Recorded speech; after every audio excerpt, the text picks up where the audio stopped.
بسم اللہ الرحمن الرحیم۔ السلام علیکم دوستو، جو لوگ ایمان لائے اور پھر اللہ کے دین سے پھر گئے، اللہ تبارک و تعالی نے ان کے لیے سخت عذاب کی وعید سنائی ہے۔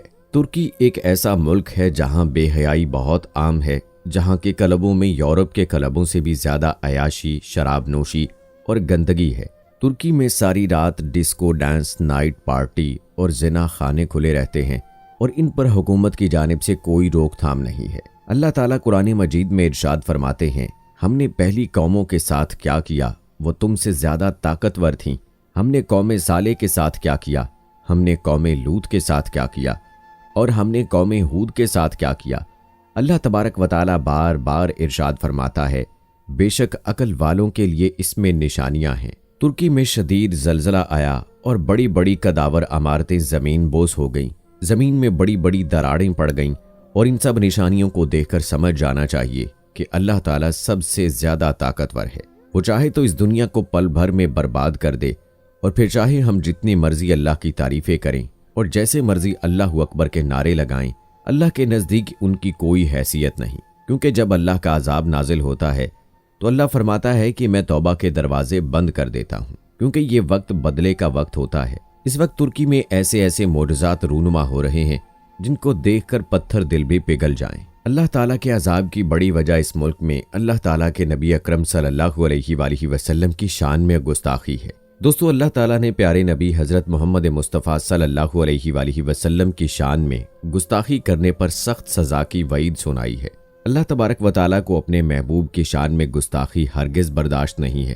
اللہ تعالیٰ نے ایسا کرنے والوں کے لیے سخت الفاظ کا استعمال کرتے ہوئے ارشاد فرمایا، ایسا شخص بری طرح برباد ہو کر رہ جائے گا۔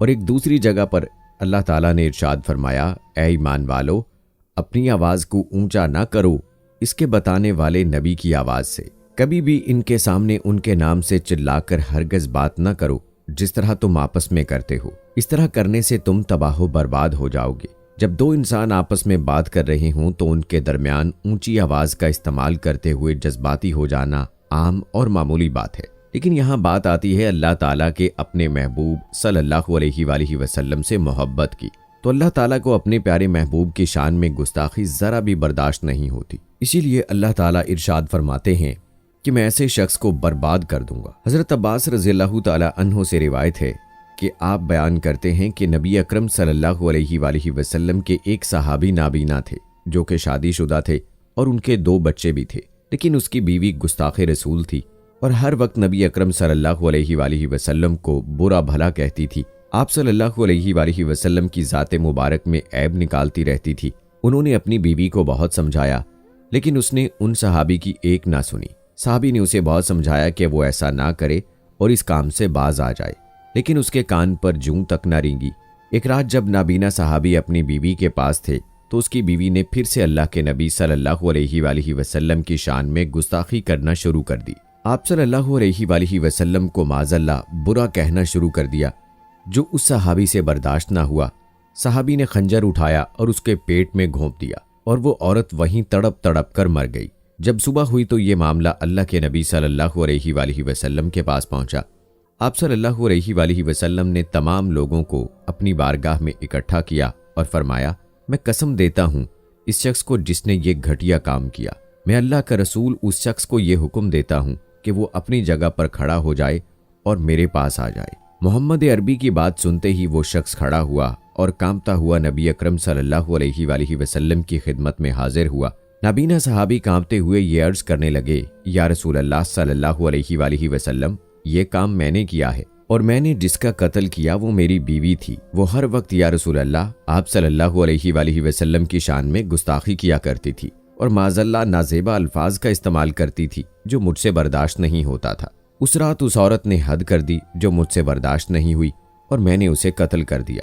یا رسول اللہ صلی اللہ علیہ وآلہ وسلم، اس عورت سے میرے 2 بیٹے بھی ہیں جو بہت خوبصورت اور مجھ سے بے انتہا محبت کرتے ہیں۔ یہ بات سنتے ہی نبی کریم صلی اللہ علیہ وآلہ وسلم نے ارشاد فرمایا، تم سب گواہ ہو جاؤ اس شخص کے لیے، اسے خون معاف ہے، یعنی اس نے جس بات کے لیے قتل کیا اسے اس کی کوئی سزا نہیں ہے۔ دوستو، نبی اکرم صلی اللہ علیہ وآلہ وسلم کی شان میں گستاخی کرنا ناقابل معافی جرم ہے۔ جو نہ ہی عاشقان رسول صلی اللہ علیہ وآلہ وسلم کو اور نہ ہی اللہ تعالیٰ کو یہ جرم قبول ہے، جبکہ جانوروں کو بھی یہ بات ہرگز قبول نہیں ہے۔ اسی طرح ہم ایک دوسرا واقعہ پیش کرنے جا رہے ہیں جسے سن کر آپ کا ایمان تازہ ہو جائے گا اور آپ کے دل میں اللہ تعالیٰ کے پیارے محبوب صلی اللہ علیہ وآلہ وسلم سے محبت میں مزید اضافہ ہوگا۔ امام حافظ ایک ایسے کتے کا واقعہ بیان کرتے ہیں جو اللہ تعالیٰ کے محبوب کی شان میں توہین آمیز الفاظ برداشت نہ کر سکا۔ اس کتے نے گستاخ رسول کو چیر پھاڑ ڈالا اور اس کا چہرہ نوچ لیا اور اسے خوفناک موت سے ہمکنار کیا۔ آپ فرماتے ہیں کہ ایک مرتبہ ایک منگول شہزادے نے عیسائی مذہب کو قبول کر لیا اور اسی خوشی میں یہاں کے پادریوں نے ایک بہت بڑے جشن کا انتظام کیا۔ یہ جشن منگولوں کے پاس ہی ایک بستی میں رکھا گیا۔ اس جشن میں عیسائیوں کے بڑے بڑے پادری مختلف علاقوں سے جشن کا حصہ بننے کے لیے پہنچے۔ اس محفل میں ایک عیسائی شخص نبی اکرم صلی اللہ علیہ وآلہ وسلم کو معاذ اللہ برا بھلا کہنا شروع کر دیا اور معاذ اللہ کے نبی کو گالیاں دینے لگا۔ اسی بستی میں ایک خیمے کے ساتھ ایک شکاری کتا بھی بندھا ہوا تھا جو کہ خونخوار اور شکاری کتا تھا۔ اس کتے نے جیسے ہی عیسائی کو نبی اکرم صلی اللہ علیہ وآلہ وسلم کی ذات میں گستاخانہ جملے استعمال کرتے دیکھا تو اللہ کی قدرت سے یہ شکاری کتا جوش میں آ کے چھلانگے لگانے لگا اور اس نے اپنی رسی کو توڑ دیا اور دوڑ کر اس عیسائی پر جھڑپ پڑا اور اسے کاٹ کاٹ کر لہو لہان کر دیا۔ وہاں پر موجود لوگوں کے پسینے چھوٹ پڑے اور انہوں نے آگے بڑھ کر اس شکاری کتے کو پیچھے کیا اور اس شخص کی جان بچ گئی۔ اس کتے کو دوبارہ وہیں باندھ دیا گیا۔ بعد میں اس میں سے ایک شخص نے کہا کہ تم نے اللہ کے رسول کی گستاخی کی ہے، اس لیے اس کتے نے تم پر حملہ کیا۔ اس شخص نے جواب دیا کہ ایسا بالکل نہیں ہے، وہ تو میں بات کرتے ہوئے بار بار اپنے ہاتھوں کو اٹھا رہا تھا اور ہاتھوں سے اشارے کر رہا تھا۔ یہ سب دیکھ کر شکاری کتے کو غصہ آ گیا اور اس نے مجھ پر حملہ کر دیا۔ اتنے میں اس بدبخت نے دوبارہ اللہ کے نبی کی شان میں گستاخی کرنا شروع کر دی۔ اس شکاری کتے نے جب اللہ کی نبی کی شان میں پھر سے گستاخی دیکھی تو ایک زوردار جھٹکا مارا اور اپنی رسی کو توڑ کر اس عیسائی کی جانب دوڑ پڑا اور اسے ایسے گردن سے دبوچا کہ اس کی جان نکال لی۔ اس شخص کی اس خوفناک موت کا منظر دیکھ کر وہاں موجود 40,000 منگولوں نے اسی جگہ اسلام قبول کر لیا اور سب کے سب مسلمان ہو گئے۔ اس کتاب میں شہید جمال لکھتے ہیں کہ اللہ کی قسم اس کتے نے میری آنکھوں کے سامنے اس گستاخ رسول کو چیر پھاڑ کر واصل جہنم کر دیا۔ بے شک دوستو، گستاخ رسول کا یہی انجام ہوتا ہے، اور جو کوئی بھی ایسی حرکت کرے گا وہ اللہ کے عذاب کا مستحق ٹھہرے گا، اس دنیا میں بھی اور آخرت میں بھی۔ اللہ سے دعا ہے کہ اللہ تعالی ہمیں اپنے اور رسول اکرم صلی اللہ علیہ وآلہ وسلم کے بتائے ہوئے طریقوں کے مطابق زندگی گزارنے کی توفیق عطا فرمائے، تمام آفات سے ہمیں اپنے حفظ و امان میں رکھے۔ ترکی اور شام میں زلزلے سے شہید ہونے والوں کو جنت الفردوس میں اعلیٰ مقام عطا فرمائے، آمین ثم آمین۔